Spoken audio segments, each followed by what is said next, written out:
Welcome to this episode of End of Life Conversations. I'm Reverend Wakil David Matthews. And I'm the Reverend Mother, Ana Luisa Armendariz. In this podcast, we share people's experiences with death and dying, grief and loss, and the end of life. Every episode, we are so honored and blessed to share stories with amazing, compassionate, and wise guests. So let's get started.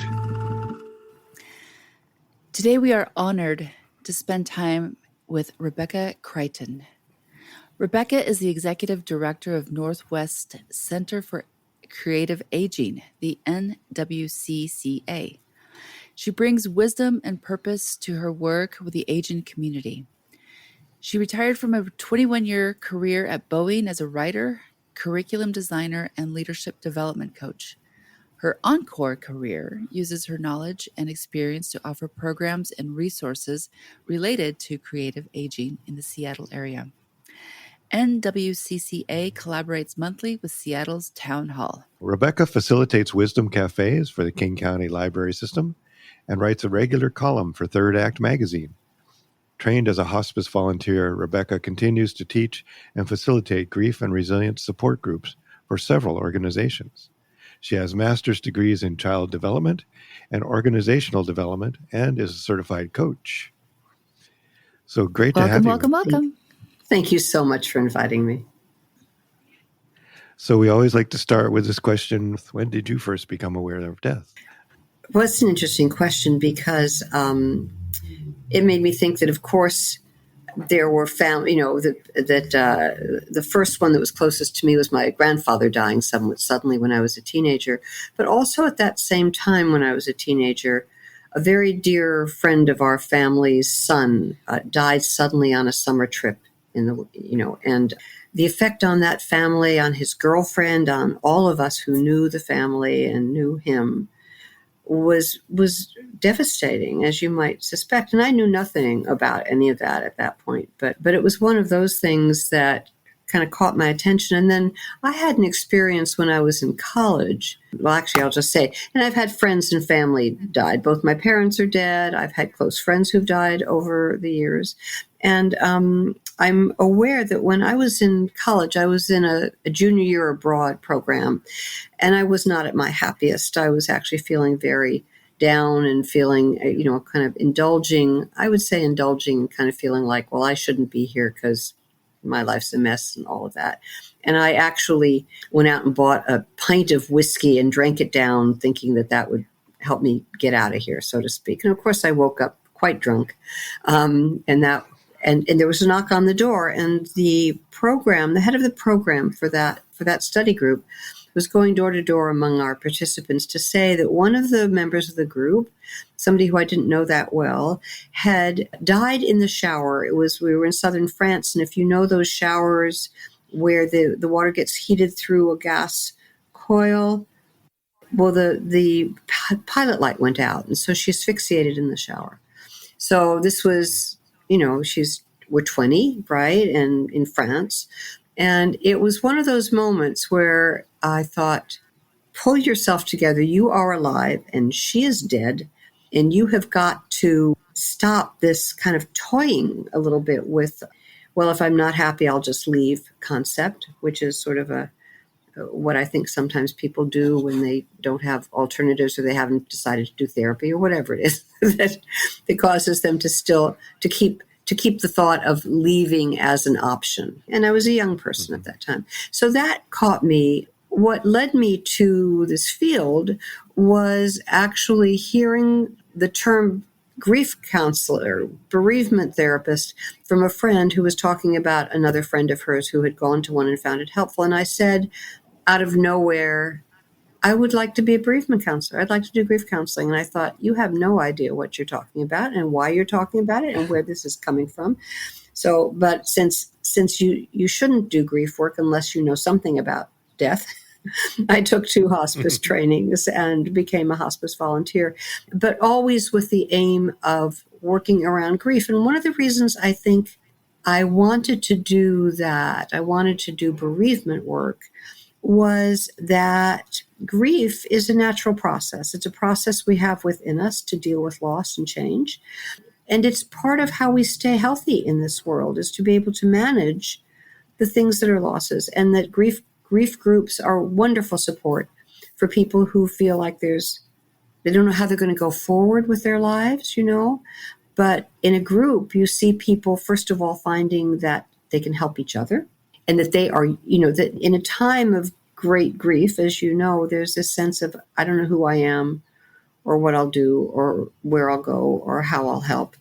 And then they discover that they share something and somebody says, that is so helpful. Thank you. So they are reminded that they still are that their experience is valuable for others, and they come through. I love that grief is a process that lets you get through the other side with more knowledge, none that you necessarily sought out, but that helps you live in a different way. And then you become a teacher to others, because everybody's going to experience loss and death and disappointment.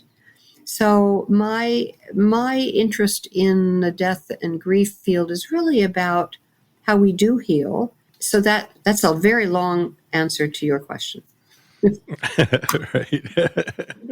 Well, I love that, just sort of from that perspective of the 20-year-old, this whole evolution has happened to where now you're really in service to this work. So yeah, and I would also say that part of what I'm very interested in these days is around the choices we make as we age and have diagnoses that are difficult.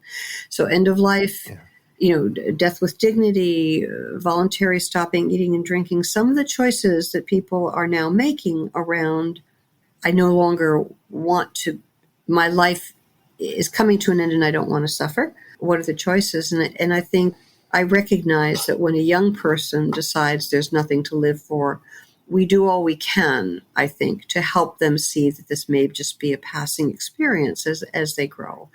But that when an older person who's dealing with multiple diagnoses or losses decides that this is it, I don't want to be here for what's going to happen to my body next. I don't want to do this to my family. How do we support people and talk about those choices and support them with the people around them who often have more problems with the choices than the person themselves?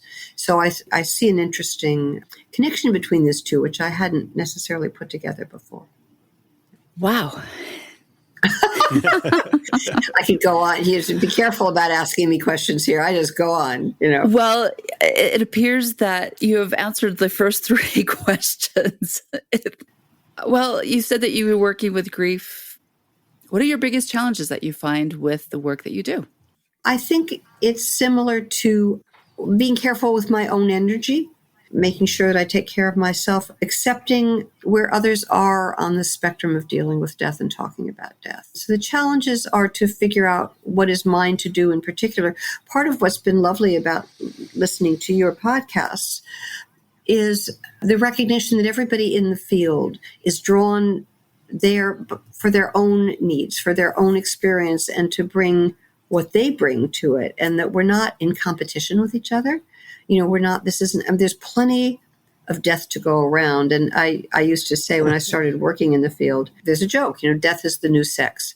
It's like after all the taboos we have, that we had around sex, we also had them and still have them around death, that people still get very uncomfortable.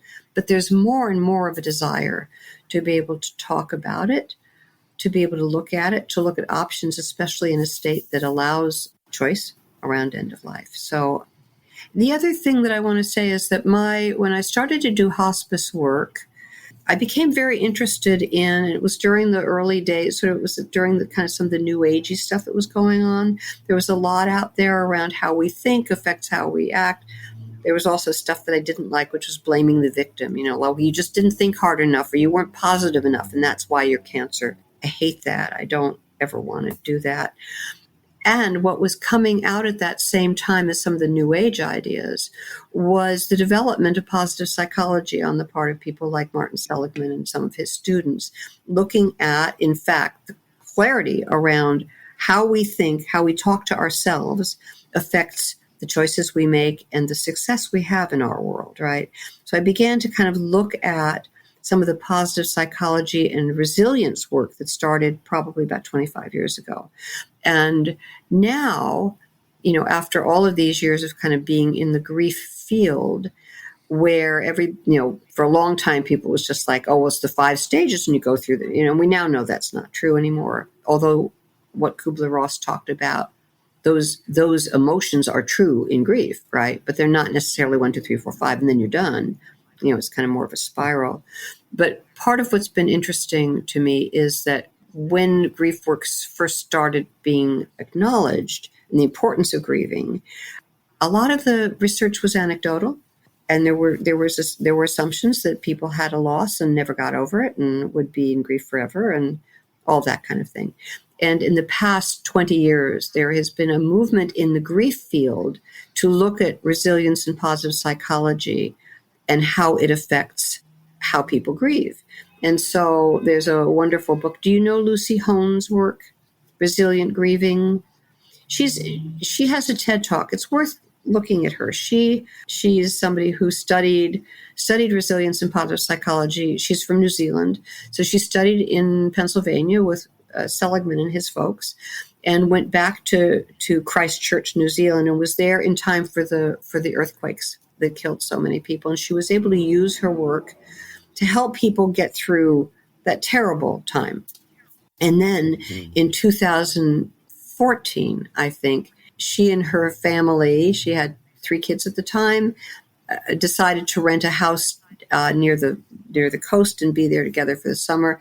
And right at the last minute, her daughter decided to drive with her friend's mother and her friend's daughter. And they all got so there were 2 cars going down. And Lucy and her family got to their vacation house and set up and were waiting for their friends to arrive. And there was a knock on the door, and it was a policeman. That the car there had been an accident and all of them were killed suddenly. And so there she was with her whole family, suddenly, her daughter and her best friend. And that experience, which certainly qualifies it as one of the more difficult ones you can imagine, she found that people would come to her to say some of the stuff around grief that used to be said. This is going to, for the next 5 years, you will have no life and you will be miserable, and this will never, and she kept saying to herself, wait, if we all just gave up every time there was a loss, nobody would be alive anymore. We're functionally meant to be able to get through loss and difficulties. We are, that's how we survive in the world, I think. And she began to apply some of her resilience and positive psychology ideas to her own grief and to her family, and wrote a book called Resilient Grieving, which I think is a very important book. So I love, yeah, definitely. And so positive psychology as it applies to end of life and how we talk about it as well very much interests me. It's kind of one of my little areas. So thank you. Yeah, we'll definitely add that to our podcast notes and find that link somewhere. If you have a link to it, you could send that. I can, yeah. So one of the things we always like to know is, what do you do, or what kind of things do you have in your life that help you feel supported in the work that you're doing? Thank you. That's a very good question. I'm a very much a community person in the sense that I have many people in my life in different areas. I have interests I take very good care of myself. I have friends who, they help others, they live to help others, and they don't take care of themselves. And I look at them and I think this is not a good choice. There's a way we help others and still take care of ourselves. So I eat well, I exercise, I do things that are fun, and I talk to people. I'm an extrovert, and so I get a lot of support from friends and colleagues to help understand stuff. I'm always asking people about what they think and how they see things. I'm a writer, and so I do my website.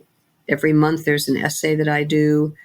And then when I'm working on that essay, I'm usually asking people what they think about it. So I'm always kind of collecting ideas. My essay for June is going to be about what is the good?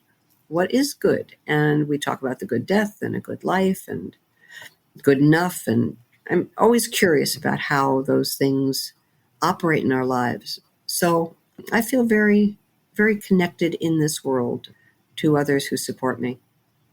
Really wonderful. Yeah. So what frightens you about the end of life? I think the whole concept of unnecessary suffering. I don't believe that I don't think we are ennobled by our suffering. It's not a core belief that I have at all. I want to be as clear as I possibly can about the options I would choose if something happened to me. My daughter, as I said, is a hospice social worker, so she has no issues with me. One of the sort of ironic things is that my daughter's father and I, who are still very close, her father has a terminal diagnosis. He's 89, and he has a diagnosis that we thought he would not survive until Christmas. He survived past Christmas. We thought he would not survive through his 89th birthday. At the end of March, he survived his 89th birthday. And who knows how long he has.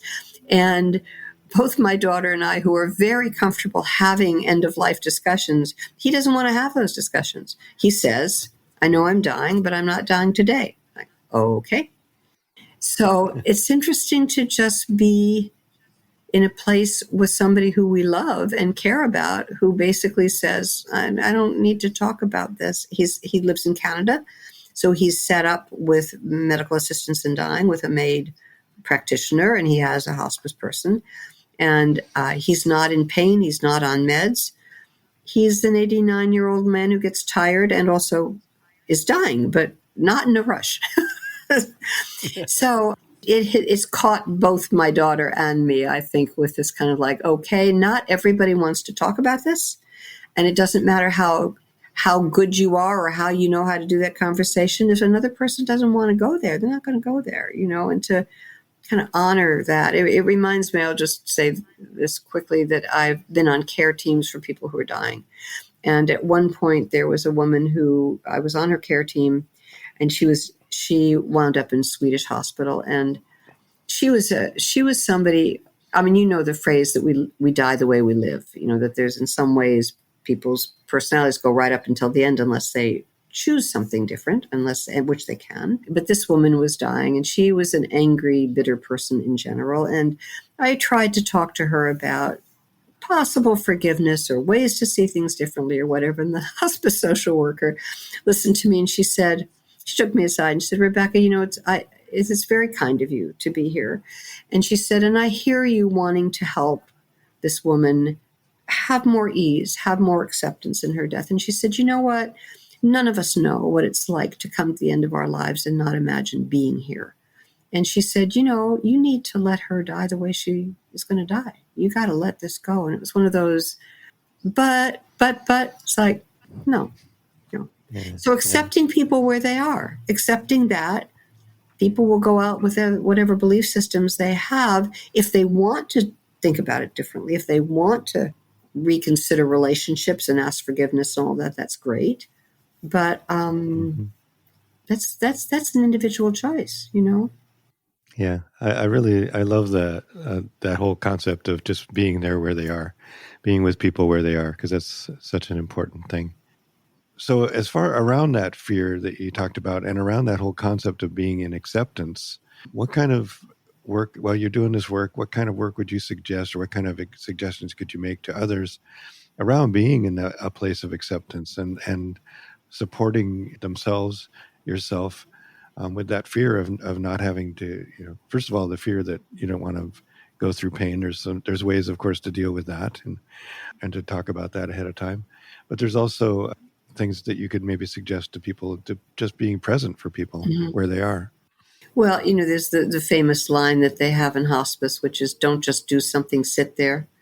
It's a reminder not to try to fix it, not to try to make it better necessarily unless asked. Recently, this past year, a friend of mine's ex-wife decided to use death with dignity. And at the end, and her two daughters were involved with her. And there's a story that I heard that I found so appalling that I thought I need to think about it. It was that somebody had sent to them a bunch of questions that could be asked before this person died. So we're talking about the day they're dying, right? And one of the questions was, at the very last part of this woman's life, they're asking about regrets. And I was shocked by it, because I think it's legitimate to talk about what we regret or what we feel good about or what we're proud of, or what I think those are discussions you have before the end of your life, before the day you die. And the woman, she wasn't much upset about it, but she was surprised by it. And then she wound up saying something that upset everybody to hear. So it was one of those moments where I thought, well, don't do that, don't. So I guess what I would suggest to people is, and it's what most of your guests are saying, the more we talk about this, the more we normalize Right. the concept of we will all die. What does it mean? What's important? What's important to say? What's important to do? What's important to share as we near it and as we know that we're dying? And for some people, like my daughter's dad, what's important for him is to live every day. That's what he wants to do. And I think he won't have any trouble. As far as I know, he's not afraid of dying. So that's, again, to accept wherever somebody is and support them with that. Right. Yeah. Yeah. And I think one of the things you mentioned a bit was kind of the having those conversations ahead of time and thinking about how you can prepare ahead of time. Like, I do a class called Before You Go, which is basically trying to help people really understand all of the things that you can do ahead of time as a gift to those who will be there when you die. And as just preparations, everything from, wills and trusts and all that, but also advanced care directives, dementia care directives. There's, and then, what do you want to have happen when you die, and who needs to be contacted? And you probably know about the University of Washington's Death Over Dinner project, which is an interesting project. And what they've done is they've created quite a rich website with lots and lots of resources. Yeah. So it's one you should include in your resources, but the expectation about Death Over Dinner was that people would kind of get a bunch of people together. They would look at some of the resources and then talk about Death Over Dinner. And I like the concept, but I don't like the non-facilitated part of it. I think that when you have discussions like this, it's helpful to have somebody who knows how to frame it and to keep it safe and to make sure that everybody listens well and all of those things. And those are not characteristics you can count on general population to have, to listen well, first of all.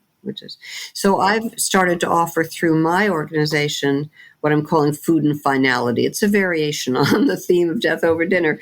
But the way I'm doing it is whoever's interested in pulling together 6 to 10 friends and a place and pick a date and feed us food. I come and I facilitate a discussion. And beforehand, I usually find out what people are wanting to talk about. And when I come, we have dinner, I go away and they pay me, which is also good because I think it's important. I think it's important to be paid for some of this kind of work. And so I've done 2 of them, and it was very interesting because we actually wound up, I'm Jewish, they were all Catholic. We wound up actually having an interesting discussion around sin and what sin is, all of that. And then we talked a little bit about a concept which you probably know of, which is it's sometimes called the ethical will. It comes out of a Jewish background, but it's now being called legacy letters or whatever. And that's when people actually write down what their values have been, what they would hope for the future. It's kind of not just who gets the candlesticks, but here's who I am and who I want you to know I am. And if you can talk about that stuff ahead of time, great. If you can do a podcast, great. A recording. But to think about that, what's the legacy? Yeah, that's great. I'm glad to hear that other term for it. I do talk about that in my class, but I've called it an ethical will. That's what Bodhi, my teacher, and that's the traditional term. But legacy letters, you'll find. I like legacy letters better in a way. It actually kind of defines it better. I think so. But, do you have anything else you wish we'd asked you about, or any other? I thought about that. Not really. I mean, I just, as you can hear, I can talk about this stuff pretty endlessly. I think just to say that there's enormous value in being able to have these conversations. And I appreciate being invited to do this. And I encourage people to be able to start thinking about what is it what do they want? Have they done all the stuff they need to do it? But, to kind of have a sense of to understand their own life purpose, to have a sense of who they've been in their lives. Because I think one of the things that I have a document that I sometimes send to people right near the end of their lives. I send it to their families, which is about 5 things that you can say as people are in transition, so to speak. And among them, they're obvious ones. It's like, tell them you love them. Tell them that whatever they did that they want forgiveness for, that they're forgiven. Ask who they need to forgive. So those 2 things, to say that, that everybody here will be okay, which is often why people hang on sometimes, because they're not sure that people will be okay here. To give them permission to go, to say, again, depending on faith beliefs, you're more than your body. You're whatever exists, depending on what you know about these people. And what I've found is that those ideas are helpful ideas, not just at the end of life, but as we live, to think about. And forgiveness, certainly, and compassion, the importance of those. Loving kindness, some of the Buddhist things. I love all of that stuff. So yeah, perfect. I think that's all. That's enough, probably enough. Okay, thank you so much. It's been really nice talking to you. Yeah. You had sent us a quote from Catherine Mannix. Do you want to read that, or you don't want one of us to? Well, why don't you? That'd be great. Okay. Do you want to read it, Ana Luisa? Do you have it? Here we go. Let's see. With the end in mind, dying, death, and wisdom in an age of denial, by Catherine Mannix. I am fascinated by the conundrum of death, by the ineffable change from alive to no longer alive, by the dignity with which the seriously ill can approach their deaths, by the challenge to be honest yet kind in discussing illness and the possibility of never getting better, by the moments of common humanity at the bedsides of the dying, when I realize that it is a rare privilege to be present and to serve those who are approaching their unmaking. I was discovering that I was not afraid of death. Rather, I was in awe of it and of its impact on our lives. What would happen if we ever found a cure for death? Immortality seems in many ways an uninviting option. It is the fact that every day counts us down that makes each one such a gift.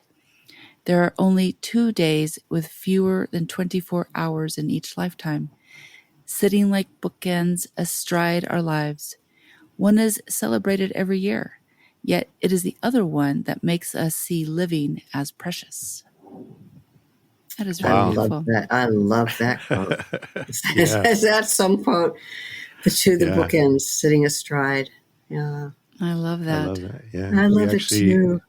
We will be airing a podcast in the next couple of weeks from a scientist who is working on extending life, and then thought that's a really bad idea. Yeah. I find it a bad idea.